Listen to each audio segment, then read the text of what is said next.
Hello, बच्चों.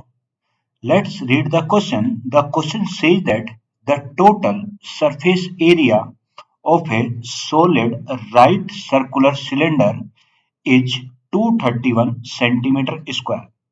If curved surface area is 2 by third of total surface area, then determine the radius of its base. कह रहा है कि एक कोई राइट सर्कुलर सिलेंडर है जिसका जो टोटल सरफेस एरिया है वो कितना 231 सेंटीमीटर स्क्वायर है और साथ में उसने बोला जो कर्ड सरफेस एरिया जो है ना वो 2/3 है किसका टोटल सरफेस एरिया का और साथ में बोलता है डिटरमाइन करो और हमें निकालना क्या है कि रेडियस बताओ कि रेडियस ऑफ द बेस कितना होगा। अगर सबसे पहले मैं देखें कि उसने हमें गिवन क्या क्या है, हमें यहाँ पे जो गिवन है उसने हमें देखा टोटल सरफेस एरिया TSA किसका सिलेंडर का ऑफ सिलेंडर सिलेंडर कितना गिवन है भाई टोटल सरफेस एरिया गिवन है 231 सेंटीमीटर स्क्वायर। ये यहाँ पे गिवन था 231 सेंटीमीटर स्क्वायर 231 सेंटीमीटर स्क्वायर। साथ में उसने हमें एक चीज और दी थी कि कर्ड सरफेस एरिया क्या है 2/3 है 2/3 है किसका टोटल सरफेस एरिया का। तो अगर मैं इस चीज को लिखना चाहूँ तो मैं लिखता हूँ कर्व्ड सरफेस एरिया, ये टोटल सरफेस एरिया इधर नीचे आ जाएगा अपॉन टोटल सरफेस एरिया जो है वो किस रेशो में 2:3 की रेशियो में, ये उसने हमें गिवन था। ये और हमसे पूछा है कि बताओ बेस की जो रेडियस होगी वो कितनी होगी। अब जैसे कि हम जानते हैं तो हम जानते हैं टोटल सरफेस एरिया कितना होता है भाई, टोटल सरफेस एरिया होता है सिलेंडर का कितना होता है 2πr ब्रैकेट में r प्लस h, ये तो होता है टोटल सरफेस एरिया। दूसरा होता है कर्ड सरफेस एरिया, क्या होता है 2πr और h। टोटल सरफेस एरिया होता है 2πr ब्रैकेट में r plus h, curved surface होता है 2πrh, ये होता है ये।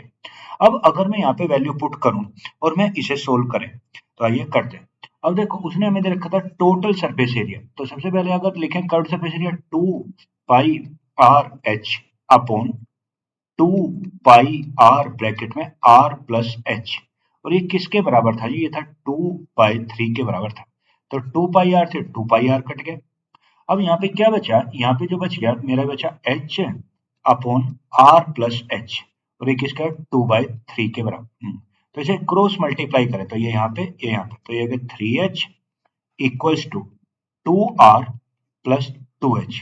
तो ये 2h इधर प्लस का है तो ये इधर आएगा किसका माइनस का, तो 3h माइनस 2h कितना हो गया, ये मेरा आ गया 2r के बराबर। तो h की जो वैल्यू आ गई वो कितनी आ गई 2r, यानी मैंने h का मान निकाल लिया किसके टर्म में, r के टर्म में आ गया। अब उसने मुझसे ये नहीं पूछा, उसने क्या पूछा हमसे, रेडियस पूछी। तो अगर मैं यहाँ पे, अब देखो हमें किसका और मान पता है, टोटल सरफेस एरिया का मान पता है। तो अगर हम इन सारी वैल्यू को टोटल सरफेस एरिया में पुट कर दें, अब देखो टोटल सरफेस एरिया होता है 2 पाई तो ये हो गया, ये पाई, यह पाई का मान कितना होता है 22/7 इंटू आर को आर ही रहना है और इंटू क्या r प्लस एच, तो r और प्लस एच कितना 2r, और ये मेरा किसके बराबर है, ये है मेरा 231 के बराबर है, गिवन था। अब देखो अगर इसे से देखें तो हो गया 44, ये हो गया 44/7 और ये कितना 2r प्लस r 3r और इंटू r, तो ये हो गया 3r का स्क्वायर और इक्वल टू कितना 231। अब 11 से कटा 11 दूनी 22 बचा 1 और 11 कम 11, 11 से काटा 11 चुक 4, ये अब 3 से कट गया कितना आ गया 7। तो अभी देखो ये 7 इधर डिवाइड में तो इधर आएगा मल्टीप्लाई में, 4 इधर ऊपर है तो नहीं इधर आएगा नीचे, तो ये आर स्क्वायर का मान कितना हो गया 7 इंटू 7 और डिवाइडेड बाय 4, तो ये कितना हो गया, अभी तो 7 अगर इसे लिखा है तो ये 7 और ये तो 7 अपॉन 2 का क्या बन जाएगा होल स्क्वायर बन जाएगा, यानी आर स्क्वायर का मान आ गया 7 अपॉन 2 का whole square.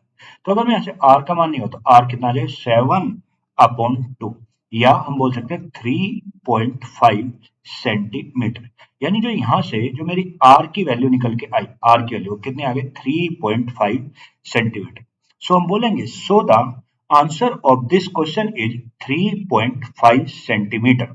Hope you will understand it. Thank you and best of luck.